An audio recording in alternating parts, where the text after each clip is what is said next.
E olá você, seja muito bem-vindo, bem-vinda de volta ao canal Mundo Milagre. Eu sou a Camila Milagre e hoje a gente vai fazer mais uma leitura do livro de texto de Um Curso em Milagres. Vamos juntos? Hoje começamos o capítulo 16, o perdão das ilusões. A gente já sabe o que é perdão aqui no 100 e a gente já sabe o que são as ilusões aqui do 100 também. Então vamos ver o que essa primeira sessão traz pra gente. Sessão 1, a verdadeira empatia. Sentir empatia não significa unir-te em sofrimento, pois é isso o que tens que te recusar a compreender. Eu já vou marcar essa frase aqui, porque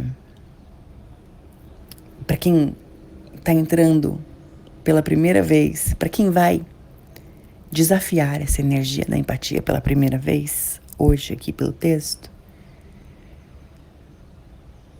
eu vou colocar uma pergunta. Quanto julgamento a gente tem que ter para ter empatia como essa realidade gosta que a gente tenha? Como essa realidade ensina nas escolas, nos programas socioeducacionais? Como essa realidade mostra que a gente tem que se colocar no lugar do outro? O texto diz: essa é a interpretação do ego acerca da empatia e sempre é usada para formar um relacionamento especial no qual se compartilha o sofrimento. A capacidade de sentir empatia é muito útil para o Espírito Santo, desde que permitas que ele a use ao modo dele. O modo dele é muito diferente. Ele não compreende o sofrimento e quer que ensines que o sofrimento não é compreensível. Quando ele se relaciona através de ti, não se relaciona através do teu ego com outro ego. O Espírito Santo não se une à dor, compreendendo que a cura da dor não se dá através de tentativas delusórias de entrar nela e aliviá-la por compartilhar a ilusão. Então, todos os lugares que a gente se alinha e concorda com o sofrimento do outro, achando que isso é empatia, que a gente identificou equivocadamente empatia com solidariedade, talvez, com a tentativa de curar o outro, tudo que isso traz à tona, quanto julgamento precisa estar no lugar para a gente ter a empatia dessa realidade. O texto continua.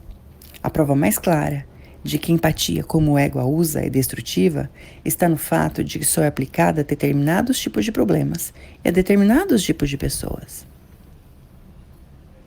Ele os seleciona e se une a eles, e nunca se une a não ser com o intuito de fortalecer a si mesmo.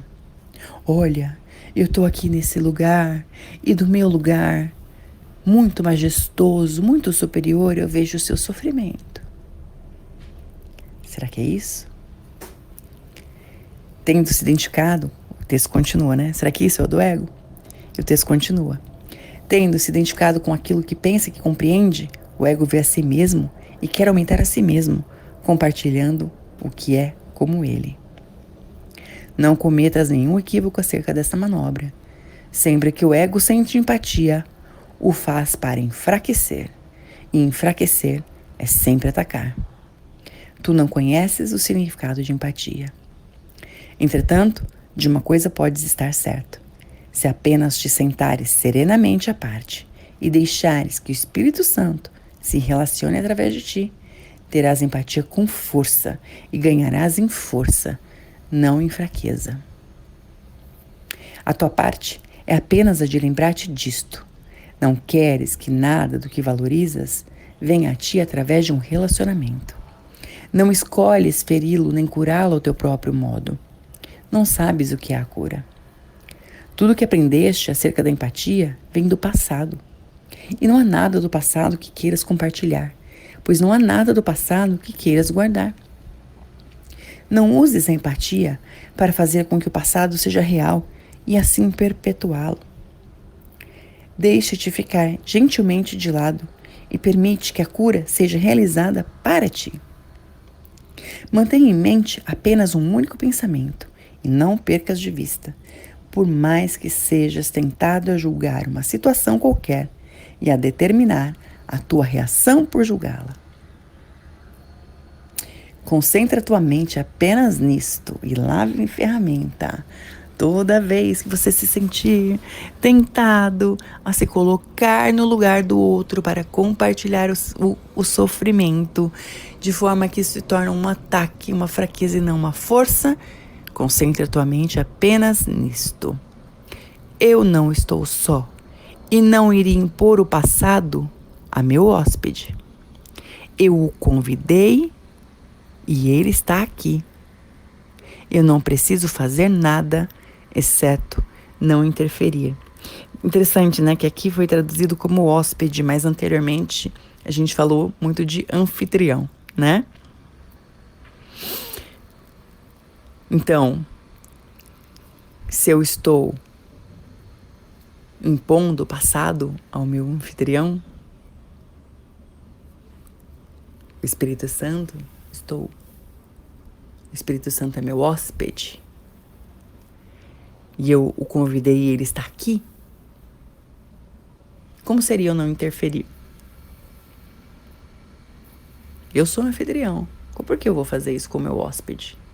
Eu sou anfitrião. Por que eu vou fazer meu hóspede deitar na cama do passado? E o texto continua.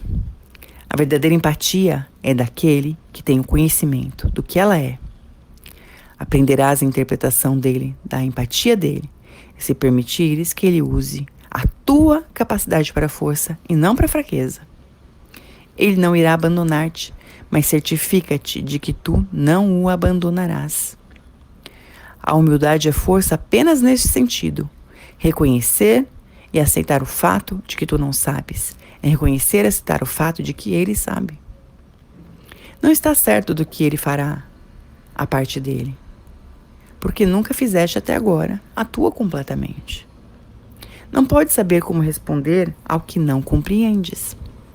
Não sejas tentado nisso e não cedas ao uso triunfal que o ego faz da empatia para a própria glória do ego. O triunfo da fraqueza não é o que queres oferecer a um irmão. E, no entanto, não reconheces nenhum triunfo exceto esse. Isso não é conhecimento, e a forma de empatia que acarretaria isso é tão deformada que aprisionaria aquilo que quer libertar. Os não redimidos não podem redimir. No entanto, tem um redentor. Não tentes ensiná-lo. Tu és o aprendiz, ele o professor. Não confundas o teu papel com o dele, pois isso nunca trará paz a ninguém. Oferece a tua empatia a ele, pois a percepção dele, a força dele é o que queres compartilhar. Deixa que ele te ofereça a força dele e a percepção dele para serem compartilhadas através de ti. Uau! E quanto a gente tem que abrir mão do controle para permitir que a gente se permita compartilhar por meio do Espírito Santo e através de nós. Será que a gente tem que abrir mão um pouquinho só que seja do nosso ego? Como isso diminui a gente, diminui o outro? Como isso enfraquece a gente, enfraquece o outro quando a gente não se permite compartilhar a verdadeira força? E o texto continua. O significado do amor se perde em qualquer relacionamento que procure a fraqueza e espere lá achar o amor. O poder do amor, que é o significado do relacionamento, está na força de Deus que paira sobre ele e o abençoa silenciosamente, envolvendo-o nas asas da cura. Deixa que assim seja e não tente substituir isto pelo teu milagre. Eu disse que se o irmão te pede para fazeres alguma coisa tola, que a faças. Mas esteja certo de que isso não significa fazer alguma coisa tola que vá ferir a ele ou a ti, pois o que ferisse um, feriria o outro. Os pedidos tolos são tolos simplesmente porque conflitam. já que sempre contém algum elemento de especialismo. Só o Espírito Santo reconhece as necessidades tolas, assim como as reais, e ele te ensinará como satisfazer a ambas sem perder nenhuma delas. Tu tentarás fazer isso só em segredo, e pensarás que ao satisfazer as necessidades de uma, não comprometerás a outra, porque as mantém separadas e secretas. Esse não é o caminho, pois não leva à vida e à verdade. Nenhuma necessidade ficará por muito tempo sem ser satisfeita, se as deixares todas àquele cuja função é satisfazê-las. Essa é a função dele, não a tua. Ele não a satisfará secretamente, pois quer compartilhar tudo o que dás através dele. É por isso que ele dá. O que dás através dele é para toda a filiação, não apenas para uma parte dela.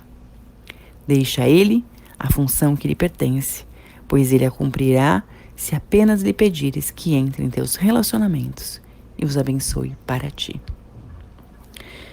Então, de novo, né? Quanto julgamento e quanto controle a gente tem que abrir mão para permitir que o ego saia de cena e deixe o Espírito Santo trabalhar. Quando eu me senti tentado a me alinhar e concordar com o sofrimento, como seria eu dizer, ok, eu abro mão desse controle e entrego tudo isso à visão do Espírito Santo. E que contribuição eu posso ser aqui? Que contribuição eu posso ser? Eu posso ser uma contribuição? Sou eu a contribuição? Ou estou tentando salvar alguém, alguma coisa, por meio do que eu acho que é certo ou errado ser ou fazer? E aí eu ajo assim, com base no ego, no controle, no julgamento. Eu sei do que o outro precisa. Eu sei o que o outro requer. Com certeza absoluta. Eu sei aquilo que o outro precisa ou estou tentando controlar o que o outro precisa? E eu posso perguntar, tem alguma coisa que eu posso fazer por você? E perceber, né, aquela situação e ver que contribuição eu posso ser. Ou simplesmente, bom, me mostra. O universo me mostra, o Espírito Santo me mostra, Deus me mostra que contribuição posso ser aqui. E aí, com certeza a gente vai receber essa resposta. E se a gente achar que não veio nenhuma resposta, provavelmente não há nada que eu possa ser ou fazer ali. Então, como seria soltar isso? Mas aí, de novo, de quanto controle eu tenho que abrir mão, de quanto julgamento eu tenho que abrir mão, do que eu acho certo, do que eu acho errado. Essa é uma grande reflexão, uma reflexão que a gente, como, eu ia dizer sociedade, mas isso também é um julgamento, ou não, enfim.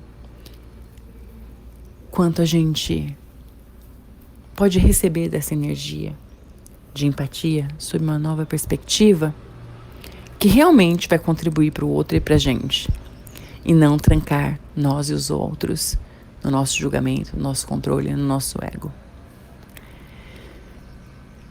E o que mais vai ser possível para a gente depois dessa leitura? Um forte abraço, a gente se encontra na nossa próxima leitura. Até lá.